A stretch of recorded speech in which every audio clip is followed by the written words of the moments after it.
You don't got to do all of that. It's all about intentions. Like, we all about intentions around here. You might notice some things going bump in the night. And once again, like the other thing, this is not something that we are going to stress over, okay?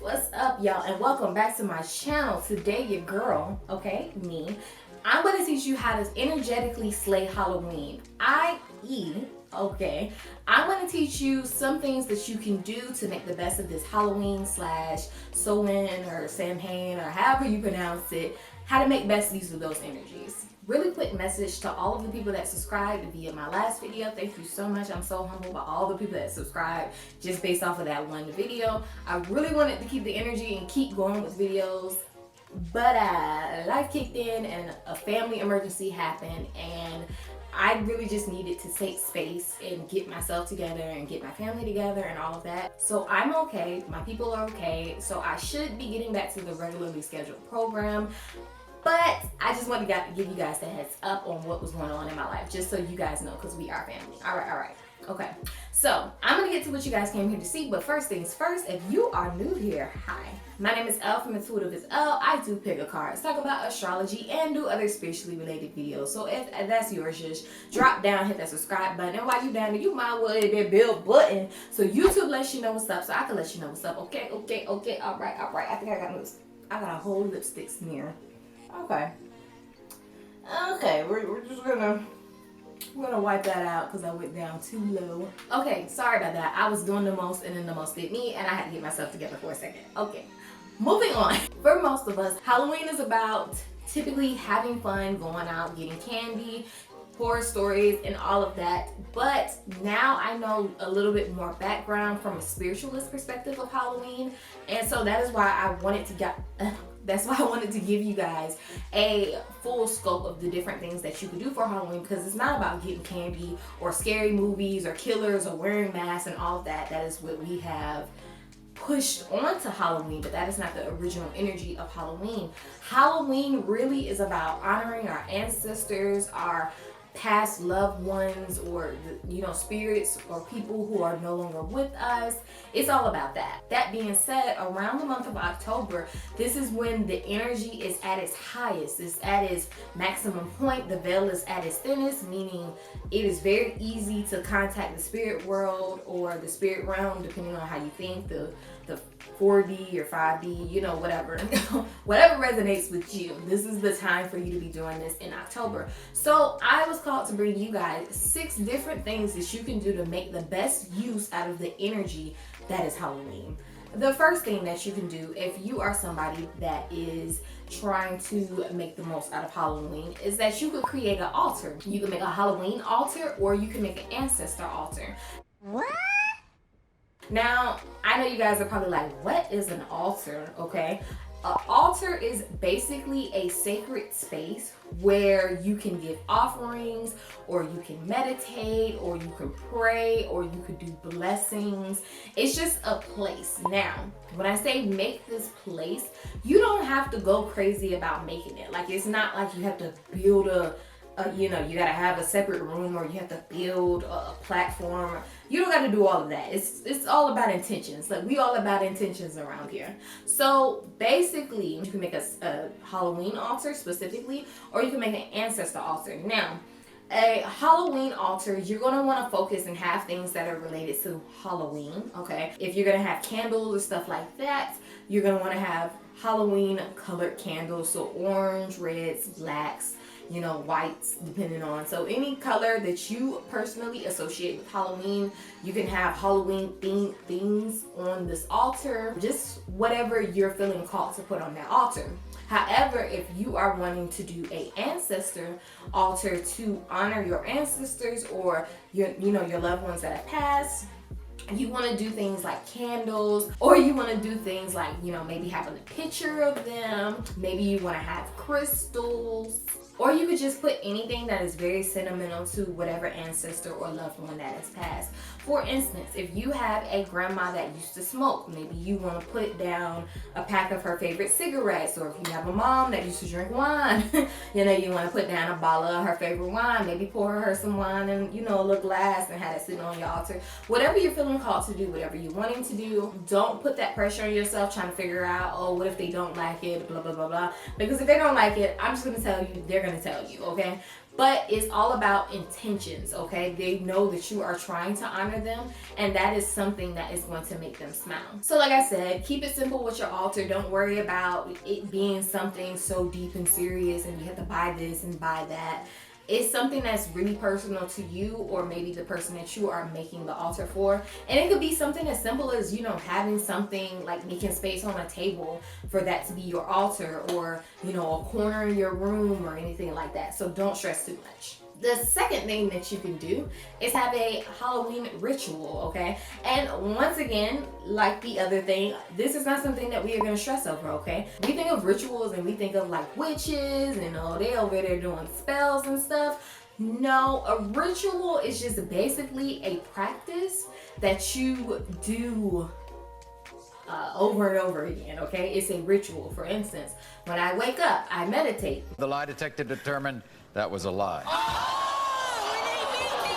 Most days, okay? Most days I meditate. Okay, but that is a ritual, okay? If you are religious, before you eat or before you go to sleep, you pray. That is a ritual, okay? Like, don't stress too much. As it relates to Halloween, okay, you can make a tradition, or, you know, that's another good way. That popped up in my head, but that's another good word for a ritual, okay? It's just a tradition, okay? But for Halloween, you may have certain things that you decide to do every year as a ritual. So, for instance, kids, ritualistically, every year they go out for candy, okay? They get dressed up, they go out for candy. That is a ritual. If you are older like myself, you know, you might decide to throw on a costume, be a hoe. That's nasty. And go out, you know, to the club, okay? That is a ritual, okay? If you are somebody that is a homebody, okay, you may decide to watch scary movies, or to be more specific, maybe you watch the movie series Halloween every Halloween, or maybe you watch Nightmare on Elm Street every year. You know what I'm saying, on Halloween. That is what a ritual is. So just make a ritual, or, you know, maybe just you want to partake in a ritual every Halloween. The third thing that you can do to make the most use out of this Halloween energy is that you can use this time to communicate with spirits. Now, I just talked about how the veil is at its thinnest on Halloween. So if you are somebody that is spiritually inclined, or you have spiritual gifts that you are aware of, you might notice some things going bump in the night. You may notice the energy around you has shifted. You may be noticing some ethereal or otherworldly things happening to you, and it is because, like I said, the veil is at its thinnest. The spirit world and the world that we live in, they are basically laying over each other in such a way that we can see certain things that we may not be able to see at any other time of the year. Even the average person that is not aware of certain things may be able to pick up on certain energies and all of that at this time. Now, saying all of that, okay, if you are somebody that is interested in that, this may be the time for you to connect to spirits. So this would be if you want to do a seance, and I really only suggest you doing a seance if you are experienced in it, because seances can be dangerous, not in the way that you are thinking about, but you don't want anything attaching itself to your energy, okay, without your permission. No ma'am. No ma'am. No ma'am. So I wouldn't say to partake in a seance unless you have that experience. But even if you don't have that experience and you're interested in contacting a medium, I would suggest you maybe do that, because of this energy we got going on, it will be easier for them to contact the spirit world. It will be easier for your loved ones and your ancestors to contact you and give you messages and all of that, just because they don't have to use as much energy as they would to send messages and all of that to you any other time of the year. I'm gonna go ahead and move to the next one, but before I do, if you are seeing me right now and I'm seeing you and you ain't hit that like button, you have not subscribed, we got a problem. Push the goddamn button. Push the goddamn button! You heard what she said. Stop playing in these streets right now, okay?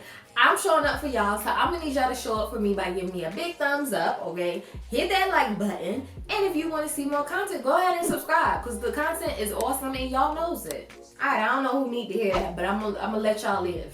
The fourth thing that you want to do is work with your ancestors at this time. As I just got done talking about, the veil is at its thinnest at this time, okay? So it's easy for us to contact them and it's easier for them to contact us than any other time of the year. So this is the perfect opportunity for you to reach out to your ancestors, your spirit guides, loved ones that you may have lost. And this could be people, this could be animals, whatever you feeling is what it could be. But this is the perfect time for that, okay? So I would suggest, if you have not made the altar for your ancestors at this time, you could do something as simple as praying for them. You could do something as simple as meditating with intentions for them to come in and give you messages. Or you could even make offerings to them, which I think I have one and I'm talking about that a little bit later specifically. But you can make offerings to them so that you can ask for their assistance and they will come through, because your ancestors love you. They want what's best for you and the rest of their line, so they will definitely come through. Number 5, okay,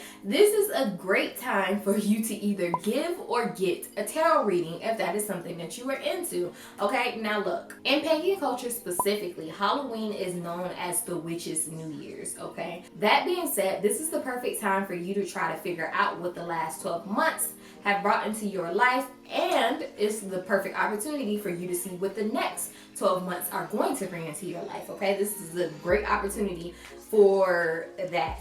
On top of, if you're trying to get a tarot reading and you're trying to have somebody invoke a spirit through a tarot reading, like I said, contacting spirit guides and, you know, anything on that other realm, ancestors, loved ones that passed, this is the time for that. And if you consider yourself a tarot reader, this is great for you because of the energy we got going on. This is a great time for you to invoke spirits or you to contact your spirit guides, and all of that is going to be as easy as it has ever been, okay? So if you're somebody that gives tarot readings, make use of that energy. And thing number 6, okay? This is a great time for you to make offerings to your loved ones and ancestors, or just to honor them in general. It doesn't have to be that complicated. If you were somebody that wanted to make an altar, you can place food or drink or, you know, things that they enjoy food-wise or anything like that on your altar for them. If you are not somebody that wanted to do the altar, you can also, okay, while you're at the dinner table or wherever you're eating, you can make a plate for them, okay, as a way of offering to them. This is also where the idea of pouring one out for the homie. This goes out to all our fallen homies, yo. Come on. Hey, yo, real talk. All right? And for the non-melanated people, if you don't know what that means, because I don't know how ethnic that actually is. But basically it's when you pour alcohol out into the ground, okay, and you're like, I'm pouring one out for the homie. It's normally like alcohol, like hard alcohol. For instance, my dad's dad died and he loves moonshine. So my dad will go pour out some moonshine for him just to honor him and, you know, for that, you know, for him. So basically you could do something like that. Okay. Whatever that means. You could also say a special prayer for them if that's something that you're more into doing. If you don't feel like doing all of that, because that is a lot, okay, what you can do is just think about times that you had together, happy times, you know, laugh, cry, do something that you guys used to do together, or maybe something that they like to do, or just basically you're just wanting to honor them. So whatever resonates with you, you know, specific to that person, just go ahead and do that.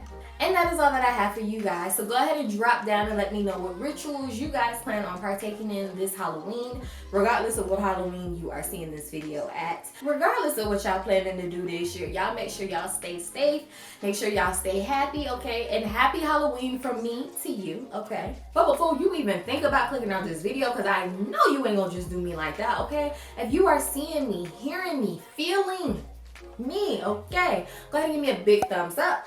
Give me a like so that I know that you like this content, okay? Go ahead and give me a subscribe if you would like to see more content. Once again, my name is Elle from intuitiveasElle, and I will see you guys next time. Bye.